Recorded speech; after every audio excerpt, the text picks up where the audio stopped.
और तेहरान में हमले वाली जगह पहुंचा टीवी9। तेहरान में यूनिवर्सिटी पर हुआ था हमला।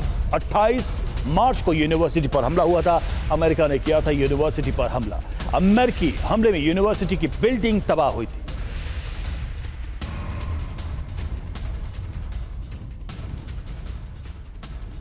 बिल्डिंग है, ये लैब है, लेकिन लैब किस चीज़ की है? ये सेंट्रल सैटेलाइट रिसर्च के लिए इस्तेमाल की जाती थी इमारत, यानी जो सैटेलाइट पर रिसर्च की जा रही है। और यहाँ इस इमारत में, इस लैबोरेटरी में जो काम करते हैं साइंटिस्ट और छात्र, उन्होंने यहाँ से कुछ सैटेलाइट्स को टेस्ट भी किया था पिछले 1 साल के दौरान। 2-3-4 बार उन्होंने ऐसा किया भी है, यानी बहुत सफलताएँ भी उन्हें मिल रही थी। ख़ास इस वजह से भी है क्योंकि ये ईरान की तेज़ी से जो प्रगति हो रही है विज्ञान के क्षेत्र में, उसके लिए ये जो लैब है सैटेलाइट के क्षेत्र में ख़ास तौर पर, उसके लिए इस लैबोरेटरी की बहुत ज़्यादा अहमियत है और इस वजह से भी इसको चुना गया एक टारगेट के तौर पर।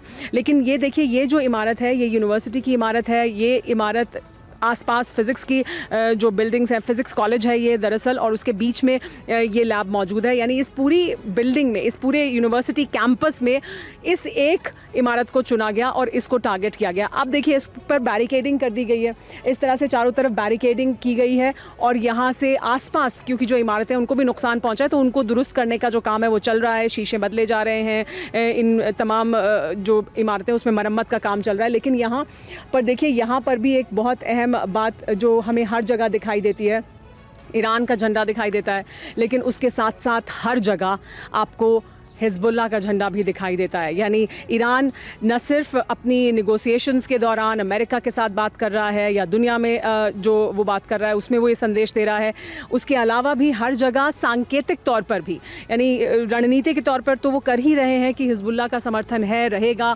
और वो ईरान के लिए बहुत अहमियत रखता है। लेकिन उसके अलावा भी ईरान हिज़्बुल्लाह के साथ किस तरह से खड़ा है, उसका ये जो सांकेतिक जो सिम्बलाइजेशन है वो बहुत अहमियत रखता है, क्योंकि उसमें फिर बार बार ईरान की तरफ से संदेश देने की कोशिश होती है कि देखिए, हिज़्बुल्लाह के साथ हम इस तरह से मौजूद हैं कि हर जगह आपको ईरान के झंडे के साथ हिज़्बुल्लाह का जो फ्लैग है वो साफ तौर पर दिखाई देता है। और अमेरिका के हमले के बाद तेहरान की यूनिवर्सिटी में बड़ी तबाही मची थी। देखिए सुमैरा खान की एक और एक्सक्लूसिव रिपोर्ट। हम मौजूद हैं इस वक्त शरीफ यूनिवर्सिटी में। शरीफ यूनिवर्सिटी तेहरान की एक बहुत एमिनेंट यूनिवर्सिटी है। ये एक अंतर्राष्ट्रीय यूनिवर्सिटी है, यानी अंतर्राष्ट्रीय स्तर पर भी इस यूनिवर्सिटी को मान्यता प्राप्त है और यहाँ से निकलने वाले छात्रों की जो डिग्री है उसकी बहुत ज़्यादा अहमियत है अंतर्राष्ट्रीय स्तर पर भी।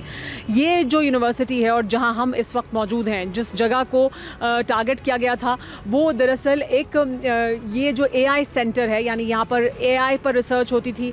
यहाँ पर जो सर्वर हैं, बड़े बड़े हैवी कंप्यूटर्स हैं, वो मौजूद थे। तो सर्वर रूम्स थे, यहाँ पे कंप्यूटर्स थे, यहाँ पे जो ये यूनिवर्सिटी है इसमें जो स्टेम डेटा सेंटर्स हैं वो मौजूद हैं। और ये जो ख़ास तौर पर ये इमारत है जिससे सबसे ज़्यादा नुकसान पहुँचा, यानी जो निशाने पर इमारत थी, उस इमारत में AI पर रिसर्च की जा रही थी। AI को लेकर सबसे ज़्यादा काम हो रहा था। लेकिन साथ ही क्योंकि ये यूनिवर्सिटी का इलाका है, तो इसके पास में पीछे एक इमारत है जहाँ पर जो गैस सप्लाई की जाती है, बाकी जगहों पर भी उसके पाइपलाइंस थे, तो इसलिए और ज़्यादा नुकसान हुआ है वहाँ पर, क्योंकि जब आकर ये हमला किया गया। लेकिन साथ ही देखिए, कंप्यूटर्स आपको वहाँ से बाहर निकाल कर अब रखे गए हैं, किताबें हैं, जो फर्नीचर है वो बाहर निकाला गया है। इसके बराबर में ही एक और जो विभाग है यूनिवर्सिटी का, वो था फ़िलॉसफ़ी का। तो फ़िलॉसफ़ी का जो विभाग है उसको भी इसकी वजह से नुकसान पहुँचा है। आने वाले समय में ये वो क्षेत्र हैं जो विज्ञान की मदद से ईरान अपने आप को कैसे और आगे बढ़ाएगा, उसके लिए कैसे रणनीतिक तौर पर ये अहम जगहें थी। इस वजह से इनको ख़ास तौर पर टारगेट किया गया है। ईरान का कहना यह है कि इसलिए टारगेट किया गया क्योंकि ये यूनिवर्सिटी है, यूनिवर्सिटी को टारगेट करना चाहते हैं, वो हमारी जो कैपेबिलिटी है जिसको हम मजबूत कर रहे हैं उससे उसको ख़त्म करना चाहते हैं, इस वजह से टारगेट किया गया। लेकिन देखिए, टारगेट्स को आप अगर समझेंगे तो ये AI का डेटा सेंटर है, AI रिसर्च सेंटर है, वहाँ पर हमला हुआ है। सैटेलाइट पर रिसर्च करने वाले इमारत पर हमला किया गया।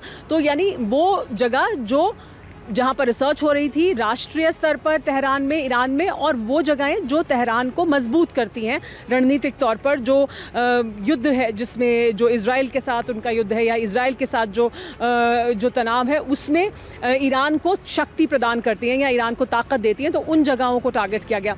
देखिए ये आपको पीछे तक जो तस्वीरें हम दिखा रहे हैं, ये पूरी इमारत पूरी तरह से तबाह हो गई है। इसके पीछे की जो बिल्डिंग है उसको भी आप देखेंगे, वो भी उसी तरह से तबाह हुई भी दिखाई देती है। यहाँ हर तरफ शीशा कांच मौजूद है। हम बहुत संभल कर आगे बढ़कर यहाँ से थोड़ा आगे जाकर आपको दिखाने की कोशिश करते हैं कि देखिए किस तरह से ये जो पूरा पीछे तक इमारत है उसे नुकसान पहुँचा, और उसके पीछे की जो इमारत है वहाँ तक नुकसान इस तरह से हुआ है कि उसके जो शीशे हैं वो टूट चुके हैं। जिन इमारतों को नुकसान नहीं हुआ है उनको भी इंटरनल डैमेज बहुत ज़्यादा हुआ है, यानी वहाँ पर भी जो इमारत का जो स्ट्रक्चर है उसमें शीशों को या फर्नीचर को नुकसान पहुंचा, लेकिन ये जो आसपास की इमारतें थी उन्हें पूरी तरह से नुकसान पहुंचा और वो ध्वस्त हो गए, क्योंकि इसके पीछे ही वो गैस पाइपलाइन वाली जो इमारत है वो भी मौजूद थी, और उसकी में भी बड़ा धमाका हुआ जब यहाँ पर ये धमाका हुआ था।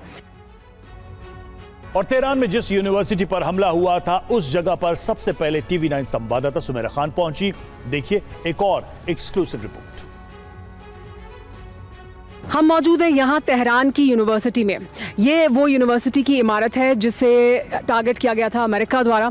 यहाँ पर हमला किया गया था। ये 28 मार्च को सुबह 2 बजे के करीब हमला किया गया, लेकिन ये एक लेबोरेटरी है, ये फिजिक्स की एक लेबोरेटरी है, क्योंकि आसपास जो बिल्डिंग्स आप देख रहे हैं, हम आपको वो इमारतें भी दिखाएंगे और उनको किस तरह का नुकसान हुआ है इस हमले में, वो भी आप देखिए। शीशे टूट गए हैं इमारतों के और उनको नुकसान हुआ, लेकिन ये एक लेबोरेटरी है।